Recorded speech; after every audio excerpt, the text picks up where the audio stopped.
திருவெளிப்பாடு அதிகாரம் 21.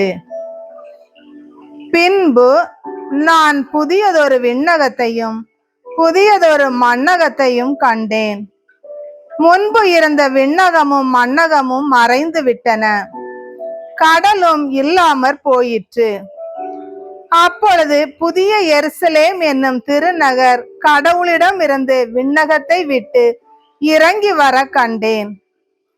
தன் மணமகனுக்காக தன்னையே அணி செய்து கொண்ட மணமகளைப் போல் அது ஆயத்தமாய் இருந்தது.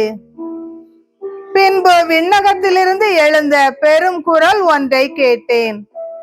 அது, இதோ கடவுளின் உறைவிடம் மனிதர் நடுவே உள்ளது, அவர் அவர்கள் நடுவே குடியிருப்பார், அவர்கள் அவருக்கு மக்களாய் இருப்பார்கள்.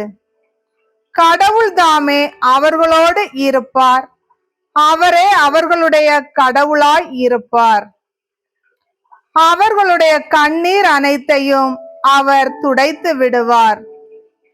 இனிமேல் சாவு இராது, துயரம் இராது, அழுகை இராது, துன்பம் இராது, முன்பு இருந்தவையெல்லாம் மறைந்து விட்டன என்றது. அப்பொழுது அரியணையில் வீற்றிருந்தவர், இதோ நான் அனைத்தையும் புதியது ஆக்குகிறேன் என்று கூறினார். மேலும், இவ்வாக்குகள் நம்பத்தக்கவை, உண்மையுள்ளவை என எழுது என்றார். பின்னர் அவர் என்னிடம் கூறியது, எல்லாம் நிறைவேறிவிட்டது. அகரமும் நகரமும் நானே, தொடக்கமும் முடிவும் நானே. தாகமாய் இருப்போருக்கு வாழ்வு அளிக்கும் நீரூற்றிலிருந்து நான் இலவசமாய் குடிக்க கொடுப்பேன். வெற்றி பெறுவோர் இவற்றை உரிமை பேராக பெறுவர். நான் அவர்களுக்கு கடவுளாய் இருப்பேன், அவர்கள் எனக்கு மக்களாய் இருப்பார்கள். ஆனால் கோழைகள், நம்பிக்கை இல்லாதோர், அருவருப்புக்குரியோர், கொலையாளிகள், பரத்தமையில் ஈடுபடுவோர், சூனியக்காரர், சிலை வழிபாட்டினர், பொய்யர் ஆகிய அனைவருக்கும் நெருப்பும் கந்தகமும் எரியும் ஏரியே உரிய பங்கு ஆகும். இதுவே இரண்டாம் சாவு.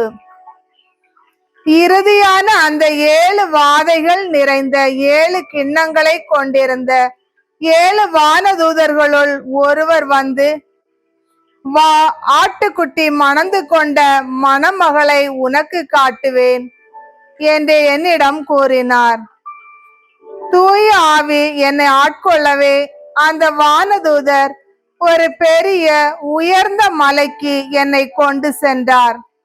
திருநகரான எருசலேம் கடவுளிடம் இருந்து விண்ணகத்தை விட்டு இறங்கி வருவதை எனக்கு காட்டினார்.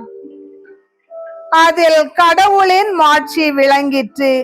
விலை உயர்ந்த கல் போன்றும் படிக கல் போன்றும் அதன் ஒளி பளிங்கென துலங்கியது.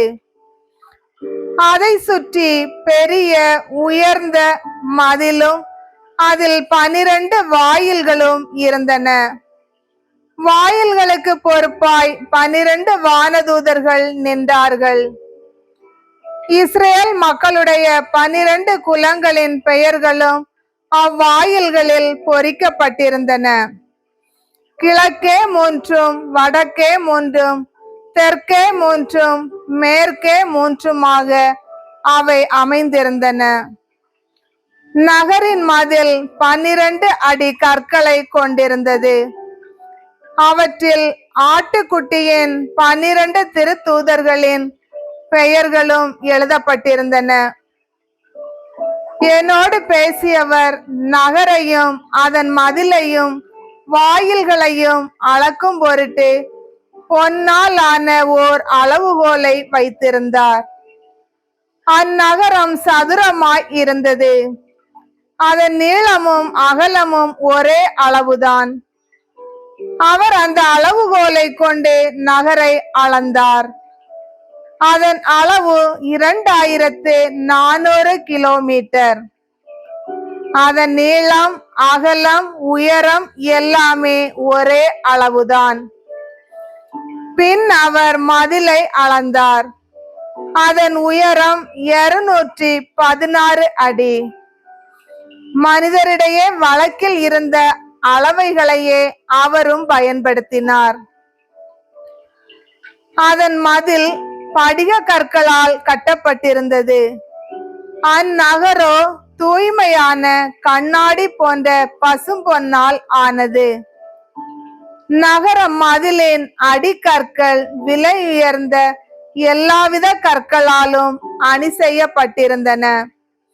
முதலாவது படிகக்கல், இரண்டாவது நீலமணி, மூன்றாவது பலவண்ண படிகம், நான்காவது மரகதம், ஐந்தாவது கோமேதகம், ஆறாவது மாணிக்கம், ஏழாவது பொற்கள், எட்டாவது படிகப்பச்சை, ஒன்பதாவது புட்பராகம், பத்தாவது வைடூரியம், 11வது பதுமராகம், 12வது சுகந்தி.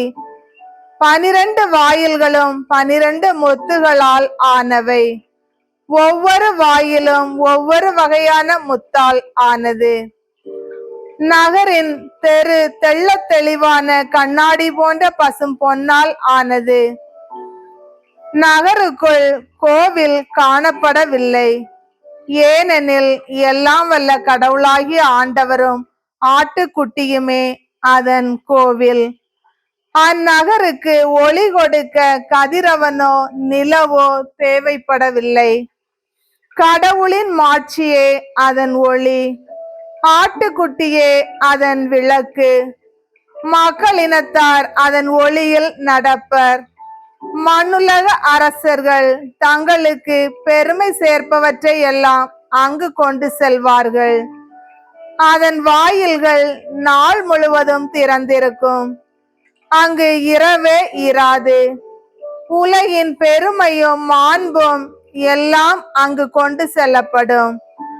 ஆனால் தீட்டுப்பட்டது எதுவும் ஒருபோதும் அதில் நுழையாது. அதுபோல் அருவருப்பானதை செய்வோரும் பொய்யரும் அதில் நுழைய மாட்டார்கள்.